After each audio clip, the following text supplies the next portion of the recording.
Amables televidentes, muy buenas noches. Bienvenidos a Congreso y Sociedad, el programa institucional de la Secretaría General del Senado de la República. Nuestro invitado es un hombre de Estado. Llegó por primera vez en las listas del Centro Democrático al Senado de la República en 2014 y en muy pocos meses se había convertido en la gran revelación política. Por la claridad de sus conceptos, por el conocimiento del país, ha brillado con luz propia en el Senado de la República. Hoy es precandidato presidencial del Centro Democrático a la presidencia. Bienvenido, doctor Iván Duque, a Congreso y Sociedad. Néstor, un placer estar de nuevo en este programa. Yo estaba recordando que hace cerca de 3 años, por primera vez me abriste este espacio y quiero expresar mi gratitud. En aquel entonces le pregunté por qué había querido ser senador de la República y para qué quería ser senador. Hoy le hago de nuevo la pregunta, ¿por qué y para qué quiere ser presidente de la República de Colombia? Néstor, este es un país que está urgido de grandes cambios. Yo decía hoy que Colombia es un país donde el 73% de la población es menor de 45 años. Hay una nueva generación de colombianos que quieren un país distinto, que quieren un país donde la ley se cumpla, que haya legalidad. Un país que añora que tengamos emprendimiento vigoroso, generalizado, y un país que sueña con la construcción de la equidad a partir de empleos formales. Entonces yo quiero ser el presidente de esa generación, el presidente que se preocupe porque en el país el que la haga la pague, que tengamos cero tolerancia con el crimen organizado, cero tolerancia con el terrorismo, cero tolerancia con el microtráfico. Quiero ser el presidente que venga con un modelo económico claro, donde no sigamos repitiendo errores, donde vamos a eliminar todos los gastos innecesarios, donde podamos hacer unos programas de ahorro en la administración pública, que vuelvan al Estado más eficiente, donde podamos reducir la evasión de impuestos. ¿Para qué? Para bajar impuestos, traer más inversión y que eso se vea reflejado en el mejoramiento de los salarios de los trabajadores. Y tercero, sueño con esa Colombia donde la legalidad y el emprendimiento generan empleo formal y ese empleo formal, acompañado de salud y educación de calidad para los más vulnerables, sea la base del progreso en Colombia. El Centro Democrático ha realizado 30 foros a lo largo y ancho del país, en los cuales han participado los 5 precandidatos. ¿Usted ha percibido que su mensaje ha llegado a la juventud, que es la que finalmente va a mover el cambio? Néstor, yo empecé este ejercicio hace más de año y medio y empezamos haciendo unos talleres que se llamaban Construyendo País. Para que usted vea lo curioso que era, nosotros teníamos una pancarta muy grande que decía: ¿usted qué propone para un mejor país? Y había un croquis de Colombia. Y le entregábamos a la ciudadanía un papelito y un esfero. Hacíamos una intervención y los ciudadanos escribían qué problema y qué solución. Después de hacer ese ejercicio, más de 60 talleres, surgió el deseo de plasmar esto en un programa de gobierno. Publicamos el libro Indignación, ya va para 3ª edición. Lanzamos el folleto con las 162 propuestas. Entonces hemos recorrido el país con afecto, con mucha paciencia, escuchando y dialogando. Y yo siento que hay una gran respuesta afectiva y una respuesta de conciencia sobre lo que estamos presentando hoy al país. Por eso tengo una gran satisfacción de lo que ha sido una campaña honorable, de ideas, de propuestas, alegre, sin estigmatizaciones del contrario, sino basada en poder emular sanamente y ganar por la fuerza de los argumentos antes que por cualquier práctica tradicional de la política que tanto despreciamos. ¿Qué puede esperar el país de un gobierno suyo? ¿Un tercer gobierno del doctor Álvaro Uribe? El gobierno de Iván Duque va a ser un gobierno del Centro Democrático. Va a ser el primer gobierno del Centro Democrático. Primer gobierno de un partido que se ha preocupado por los equilibrios. Por eso somos un partido de centro. Un partido que pueda conciliar el desarrollo empresarial con la calidad de vida de los trabajadores. Un país que sepa conciliar el desarrollo con una protección, con un deseo de hacer sostenible el medio ambiente. Un gobierno que va a estimular la ciencia y la tecnología y al mismo tiempo la inserción en las cadenas de valor. Un gobierno que va a defender la seguridad con sentido de legalidad. La seguridad y la justicia a la mano, cercana al ciudadano. Entonces, yo tengo un anhelo porque sé para dónde va su pregunta. Yo quiero ser el presidente de la República, quiero ver al Centro Democrático teniendo unas mayorías claras en el Parlamento, Quiero ver al líder de esa bancada, Álvaro Uribe, presidiendo el Congreso en uno de los 4 periodos legislativos y de la mano con el presidente de la República, Iván Duque, los dos con ese sentido de pertenencia al centro democrático, sacar adelante las reformas que Colombia necesita. Usted tiene liderazgo, preparación. ¿No le falta experiencia? Yo siempre he pensado una cosa, Néstor. Yo llevo más de 18 años de vida profesional en distintos frentes.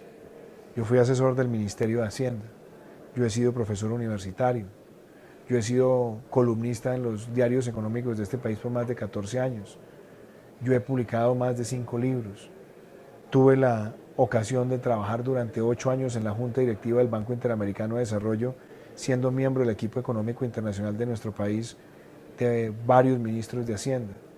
Fui asesor de las Naciones Unidas, fui consultor de la Corporación Andina de Fomento, he sido un senador que ha sacado 4 leyes de la República. Entonces siento que tengo además la formación académica. Yo estudié Administración Pública, Derecho Económico Internacional. Entonces tengo una formación que me permite a mí decir que tengo la argumentación intelectual para aspirar a la presidencia de la República. Pero sobre todo tengo una hoja de vida clara, diáfana, comprometida con Colombia.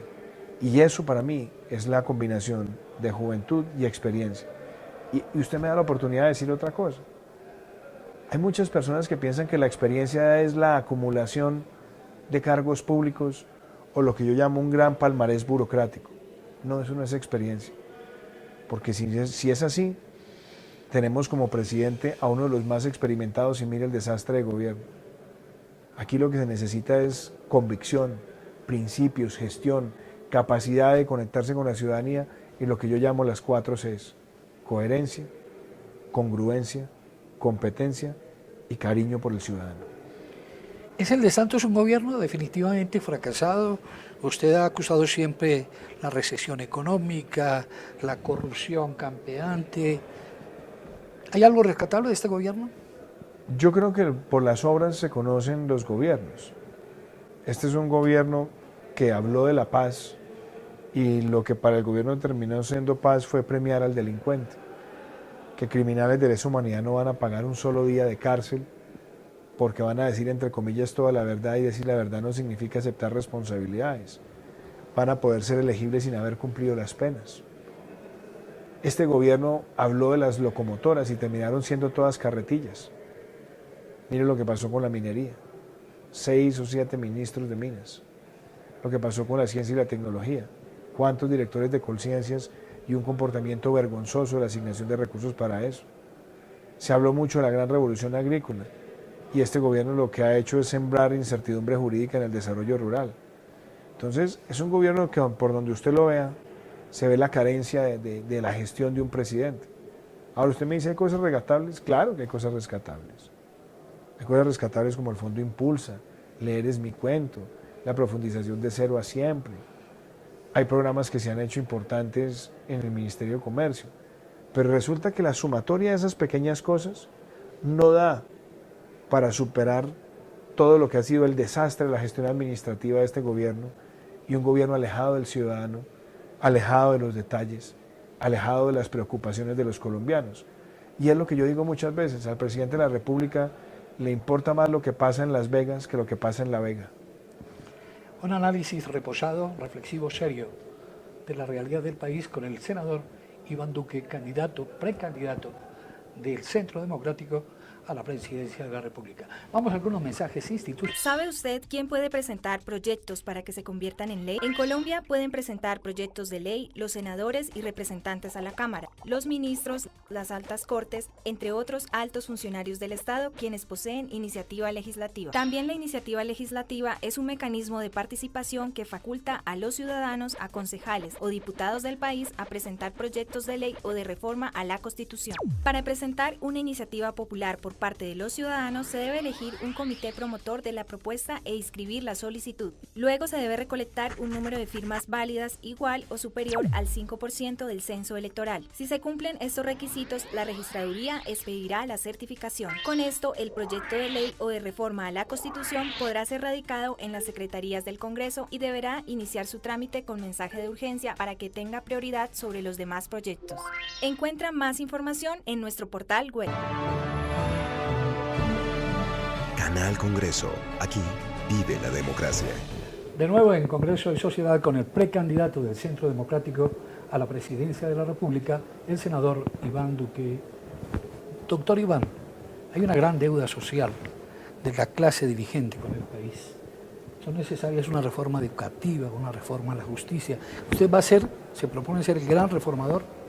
Sí, yo quiero que nosotros abordemos lo social con una gran convicción de país y que entendamos que la preocupación por lo social, cuando hay una visión de una economía de mercado y cuando hay sostenibilidad fiscal, es lo que nos permite cambiar un país. Yo le digo cosas como estas, Néstor. Hablemos de educación por un segundo. Yo veo la educación como una carrera. Usted tiene la carrera de los niños de altos ingresos en un carril y la de los niños de familias de bajos ingresos. El niño de la familia de altos ingresos, ¿qué tiene? Toda la nutrición. Nace y tiene la mejor alimentación a la mano. Después tiene acceso a la educación preescolar, jornada única con currículo diverso, profesores especializados, buena infraestructura. Después tiene todo el ciclo del bachillerato y el ingreso a la universidad. El niño del hogar vulnerable no tiene la nutrición. Son niños que carecen de micronutrientes para desarrollar lo que llaman la corteza prefrontal del cerebro, indispensable para el aprendizaje. Son niños que no tienen educación preescolar, tienen media jornada con un solo golpecito de alimentación, no tienen una infraestructura educativa óptima, no tienen ese currículo diverso, desertan a partir del 9º grado la gran mayoría y después tienen dificultad para entrar a la universidad. Así no podemos arreglar la carrera, ni podemos hablar de dar las oportunidades. ¿Con qué sueño yo? Con esos 5 ejes. Nutrición para la población más vulnerable del país, con efectividad, sin corrupción, sin clientelismo. 2, que nosotros podamos construir 1000 preescolares en los próximos 4 años, con profesores en el escalafón docente y llevarle esa calidad de educación a los niños vulnerables de Colombia. ¿Con quiénes? Con las cajas de compensación, con el sector privado, con asociaciones de maestros, pero que se caractericen esos preescolares por hacer transformación social. 3, que la jornada única con doble alimentación vaya acompañada de esa infraestructura educativa que se necesita. Yo estoy pensando destinar un punto del 4 por 1000 para ese propósito de la infraestructura educativa asociada también con los flujos de regalías. Que nosotros tengamos en el bachillerato, al finalizar el ciclo, un estudiante con 2 diplomas, el diploma de bachiller académico y el diploma de técnico, formado para el empleo, y que podamos profundizar el acceso a la educación universitaria para los jóvenes más vulnerables, con gratuidad, con educación digital y pensado en la calidad y en la empleabilidad del estudiante. Empezar esto, poner a Colombia a soñar con eso. Que esta generación donde está el 73% vea que podemos construir ese país donde la educación sea esa fuente de la formación social, es lo que yo quiero hacer. Buscando ministros con profesionalismo. Eso, por ejemplo, en materia de educación es mi gran anhelo. Y usted me hizo la pregunta, no puedo dejar de hablarle de la salud, rápidamente, en unos minuticos. Hoy en Colombia, ¿qué estamos viviendo? Tenemos avances, porque ha habido avances, pero este es un país que tiene 1.5 médicos por cada 1000 personas, 1.7 camas por cada 1000 personas, 0.6 enfermeras. Las enfermedades cardiovasculares y respiratorias se expanden, la población se envejece. Entonces necesitamos un sistema de salud que atienda esa realidad. ¿Y yo qué espero? Primero, prevención y promoción, para que haya buenos hábitos de salud, para que el ciudadano sea consciente de su responsabilidad ante la sociedad en su propia salud individual y que podamos enfrentar esas enfermedades con una buena conciencia colectiva e individual. Segundo, que nosotros podamos en el sistema de salud dejar de remunerar las EPS solamente por el número de afiliados, sino que el factor de calidad también esté allí y que podamos salir de las malas EPS, quedarnos con las buenas, poner además firmeza en que las EPS no pueden acumular deuda de más de 90 días con la red hospitalaria sin sanción, mejorar y transparentar el sistema de precios de medicamentos, tener la posibilidad de darle a la población historias clínicas en línea, política de trasplantes, remuneración además del personal médico y del personal de atención hospitalaria oportuna y digna, y que nosotros le podamos decir a los colombianos que el gran resultado es derrotar las enfermedades no transmisibles y las transmisibles con esa agenda de salud pública. Eso es pensar en lo social desde una óptica de economía de mercado.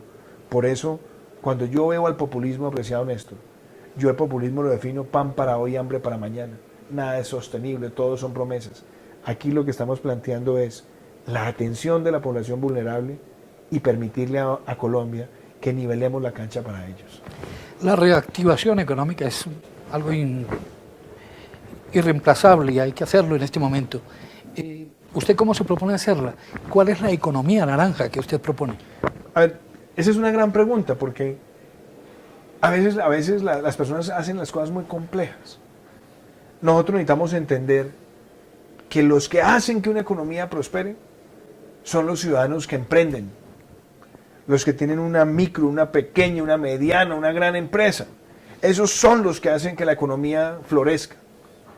Y aquí desafortunadamente hemos tenido un Estado gigantista, derrochador, que muchas veces termina viendo al empresario como una fuente de ingresos fiscales y no como su socio para el desarrollo. En la generación en la que yo estoy, que es la generación del 73% de los colombianos menores de 45 años, esa generación, ¿qué es lo que quiere? Que haya libertad para emprender, que tengamos un Estado que elimine todos los gastos innecesarios, que podamos tener un Estado austero pero al mismo tiempo eficaz, y que eso vaya acompañado de eliminar la evasión del impuesto de renta, del impuesto de IVA, para que podamos bajar los impuestos, tener tarifas competitivas, incentivar la inversión con seguridad jurídica y mejorarle los ingresos a los trabajadores. Y yo quiero ver una Colombia donde no tengamos ese exceso de trámites. 68.000 resoluciones en los últimos 15 años, 17.000 decretos, más de 2.100 circulares.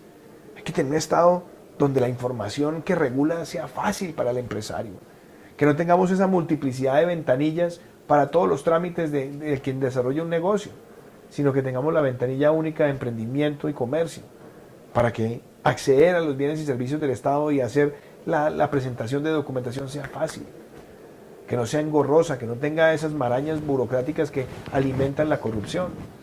Y sueño con una economía diversa, donde tengamos una agroindustria vinculada con el pequeño productor pujante, donde tengamos el turismo como un motor, donde entendamos que la minería y el petróleo pueden jugar como factores importantes con la sostenibilidad ambiental requerida, donde nosotros tengamos un sector de la construcción que pueda todos los días ofrecer mejores alternativas y oportunidades a la clase media emergente, y algo fundamental, los nuevos sectores. Esa economía naranja donde están las industrias creativas, el cine, la radio, la música, la gastronomía, la arquitectura, el diseño, la publicidad, hoy son más grandes que el café y que la minería en su aporte al PIB. Y son una fuente de empleo para la juventud. Es una industria limpia. Y yo también sueño en esto, que esa visión integral de la economía tenga una gran responsabilidad con el medio ambiente. Que nosotros tengamos un país que proteja sus ecosistemas, que proteja sus fuentes de agua y que derrote esa tara en muchos sectores de considerar lo ambiental como un pasivo, como una deuda.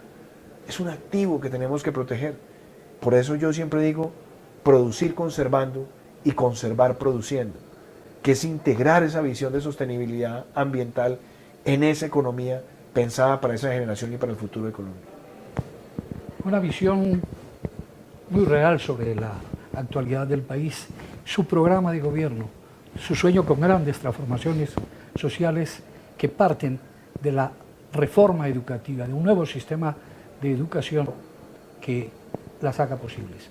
Vamos a algunos mensajes institucionales aquí en Congreso y Sociedad y ya regresamos con el senador Iván Duque, precandidato presidencial del Centro Democrático. ¿Sabe usted cómo se hacen las leyes en Colombia? Según la Constitución y la Ley Quinta de 1992, estas pueden ser estatutarias, orgánicas y ordinarias. El procedimiento se puede dividir en 3 partes: iniciativa, debates y sanción. ¿Quiénes pueden presentarlas? Cualquier congresista, algunos altos funcionarios del Estado y los ciudadanos a través de la iniciativa popular. Después de presentado el proyecto de ley, este debe superar 4 debates en el Congreso. Estos debates inician en una de las comisiones de acuerdo a la temática del proyecto de ley. Luego pasa a ser debatido y votado en la plenaria de la respectiva Cámara. Posteriormente, el procedimiento de debate se repite en la otra Cámara. Al ser aprobado en los 4 debates, el proyecto de ley debe ser sancionado por el presidente para que entre en vigencia y se convierta en ley de la República. Encuentra más información en nuestro portal web. Canal Congreso. Aquí vive la democracia. Regresamos a Congreso y Sociedad con el senador Iván Duque, candidato presidencial del Centro Democrático. Doctor Iván Duque, la corrupción ha hecho metástasis en todas las esferas sociales y los centros de poder. ¿Cómo va a enfrentar usted en su gobierno el fenómeno de la corrupción? Néstor, lo más importante, para vencer la corrupción, acá necesitamos hablar de legalidad. Y es que la ley se cumpla. Es que hay personas que hablan mucho de la corrupción y muy duro con la de cuello blanco, pero después piden impunidad para los máximos responsables de crímenes de lesa humanidad, como si narcotraficar, secuestrar, sembrar minas antipersonales en el país no fuera corrupción. Claro que es corrupción. Como también es corrupción los que se roban la alimentación escolar, la salud, los carteles de la contratación, los carteles de la toga, todo eso, que es la degradación moral de un país, hay que combatirla. ¿Eso cómo se hace? Empecemos desde lo más elemental. Si educamos al niño no tenemos que castigar al adulto. Este país tiene que formar valores. Acabemos con esa maldita tara de la malicia indígena, de ser vivos. Aquí necesitamos personas más rectos que vivos, más personas correctas que vivos, más personas convencidas de los principios que vivos, de buscar el atajo. Eso en la parte de educación. ¿Cómo se impone desde el gobierno esa cultura de verdad? Y desde el Estado. Yo tenía un compañero, una persona que yo admiré mucho en el Banco Mundial, yo estaba en el BID, que era Robert Klitger, y él decía, corrupción es igual a monopolio más discrecionalidad menos transparencia. Donde hay monopolios de información en el Estado, se prestan para riesgos de corrupción, y donde hay excesos de discrecionalidad, se prestan para riesgos de corrupción. ¿Qué hay que hacer? Meter transparencia, pero tomemos decisiones. Los abusos de la contratación directa, acabarlos. Limitar la contratación directa para que deje de ser esa cueva de Rolando que se ha convertido. Segundo, acabar con esos carteles de únicos proponentes que son colusiones de empresas para quedarse con la contratación. 3, no más convenios interadministrativos gestionados por congresistas para imponer sus contratistas. 4, que es muy importante, empresa que corrompa a un funcionario, ni la empresa ni sus dueños puede jamás volver a contratar con el Estado colombiano. 5, no más mermelada en el presupuesto. Todas las partidas tienen que estar en el presupuesto y se acaban esas partidas globalizadas para que pueda haber una verdadera supervisión. 6, que es importantísimo, óigame esto, que cuando usted vea la gestión pública, todas las reuniones de los ministros, de los magistrados y los congresistas con entidades del Estado, con entidades privadas deben ser públicas. Que nosotros le pongamos todo el control al lobby, al cabildeo. Que nosotros además tomemos unas decisiones de carácter administrativo honesto. Reducir el tamaño del Congreso. Limitar los periodos que tiene un congresista por Cámara. Y óigame esto, hay que tener requisitos para llegar al Congreso. Cualquiera de las personas de su equipo periodístico que usted está contratando, usted pide que tengan un perfil, que hayan estudiado algo, tengan especialización, manejen la tecnología. ¿Cómo es posible que para ser congresista, que es la responsabilidad más difícil y más exigente que pueda tener un ciudadano, no tengamos sino la edad? Todas estas cosas nos ayudan, Néstor, a que nosotros creemos un ambiente de transparencia en la sociedad. Y si lo hacemos bien, estaremos cambiando el país para esa generación donde está el 73%, el de los menores de 45 años. Eso no es para excluir a los demás, pero esa generación que hoy está llamada a gobernar, tiene que gobernar para todos los colombianos, para los mayores, por supuesto, pero tiene que empezar por esas reformas donde se acabe la corrupción entendida como el que peca por la paga y el que paga por pecar. y la corrupción en la justicia que hoy nos avergüenza ante el mundo? Es que yo creo que ahí es la más grave de todas las degradaciones. Porque cuando la justicia empieza a ceder a la tentación del dinero, cuando la justicia empieza a ser selectiva en función de quien la puede permear con dineros oscuros, así estamos arruinando la sociedad. Yo creo que a Colombia merece una reforma a la justicia muy seria, que empieza por qué, reclutemos el mejor talento. No hay una política de talento para reclutar en la rama judicial. Busque a los mejores estudiantes de las facultades de Derecho. Fomente el arraigo judicial. Fortalezca las primeras y las segundas instancias. Deje las altas cortes simplemente como una sola corte de instancia de cierre y unificación jurisprudencial. Dele al país la posibilidad de acabar cualquier funcionalidad electoral en la alta corte. Y dele a la justicia la posibilidad también de que los que lleguen a esa alta corte sean personas que hayan tenido un mínimo trasegar dentro de la rama, para que no lleguen esos amigotes de presidente que nunca han pisado los estrados simplemente porque llevan mucho tiempo en los bufetes complaciendo a los que están en el poder. Ahí es donde nosotros necesitamos hacer esa gran reforma. Y si volvemos a la justicia, lo que siempre fue, lo que siempre debió ser, es que ese país ha visto esas degradaciones en los últimos años. Llegaban personas probas, desapegadas del dinero, que tenían la gran ilusión de servir al país antes que acumular grandes riquezas. Alguien decía que qué será de la justicia cuando los hombres de negocios se vuelvan hombres de justicia.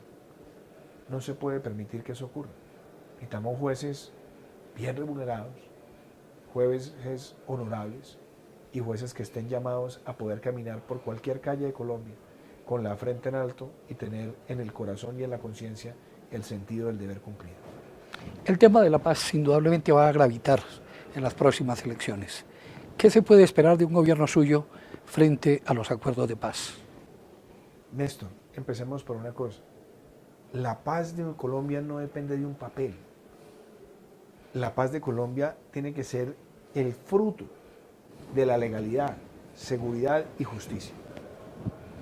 ¿Cómo puede uno llamar paz a un proceso donde los máximos responsables de crímenes de lesa humanidad tienen el tapete rojo para ser elegibles sin haber cumplido sus penas, sin haber reparado a las víctimas?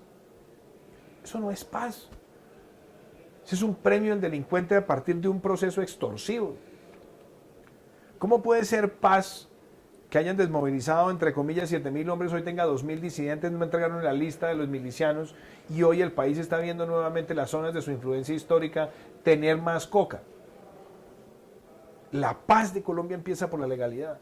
Y la legalidad empieza por hacer cumplir la ley. Y la legalidad tiene también como principio que usted no puede negociar con el delincuente. Si se quiere someter a la ley, lo puede hacer. Y si lo quiere hacer de buena fe, lo puede hacer. Y el Estado eventualmente puede pensar en una transicionalidad donde haya una reducción sustancial de la pena, pero no la ausencia de pena. Yo vengo de una generación donde he visto 1000 veces que se invoca la paz para premiar al delincuente diciendo es que esta es la última vez, es que nos falta uno, es que nos falta el otro. Inclusive me tocó ver a Pablo Escobar negociar las condiciones de su sometimiento a la justicia escogiendo la cárcel, firmando el gobierno los decretos 2047 y 3030 bajo presión del narcotráfico. ¿Y qué ocurrió? Se burló de las instituciones. Un Estado fuerte, un Estado que tenga la legalidad como su línea de acción, tiene que decirle al criminal que el que la hace la paga. Y es ese temor del criminal a la legalidad lo que nos permite a nosotros construir la paz, por supuesto, con un Estado donde nosotros permitamos que las condiciones económicas y sociales generen las condiciones para mejorar el progreso individual a partir del emprendimiento, de la iniciativa y el empleo formal. Por un proceso de selección interna y a través de encuestas, el Centro Democrático está escogiendo su candidato a la presidencia de la República. ¿Por qué los seguidores, los militantes del Centro Democrático deben votar por Iván Duque? Porque Iván Duque es renovación, porque Iván Duque son propuestas. Nosotros no hemos hecho una campaña ni de denigrar, ni de atacar, ni de cuestionar, ni de tratar de minimizar a nadie. Hemos hecho una campaña alegre, hemos hecho una campaña de ideas, de propuestas, donde tenemos analizados los temas, escuchando a la ciudadanía. acabando esa vieja cultura de la política de ir simplemente en el monólogo desde las tarimas a hablar a lo lejos al electorado como si fueran simplemente espectadores de un concierto. No, yo creo en la política que se construye en el diálogo, que representa el querer del ciudadano, donde el gobernante no es un príncipe que está ostentando el poder con privilegios palaciegos, sino que el gobernante es un trabajador que se debe a un país, a un pueblo. Entonces yo quiero ser esa opción de renovación de esa nueva generación que sueña con un país distinto, que cree en la legalidad, que cree en el emprendimiento, que cree en la innovación, que cree en la equidad y que cree en la defensa del medio ambiente. Por eso quiero ser presidente de Colombia. Yo respeto a todos los compañeros que están en esta contienda. Yo no he hecho campaña desacreditando a ninguno. Yo he hecho una campaña humilde, con las propuestas, ganando el corazón y el afecto de los ciudadanos, y espero ser el candidato del Centro Democrático y con la ayuda de Dios ser el próximo presidente de los colombianos. Un proyecto de país en los argumentos, en el carácter, en las palabras de Iván Duque, precandidato presidencial del Centro Democrático. Muchas gracias por su presencia aquí en Congreso y Sociedad. Néstor, muchísimas gracias. Es un verdadero placer. A ustedes, amables televidentes, los invitamos a contactarlos a través de nuestras redes sociales. Los esperamos aquí en Congreso y Sociedad en una próxima oportunidad.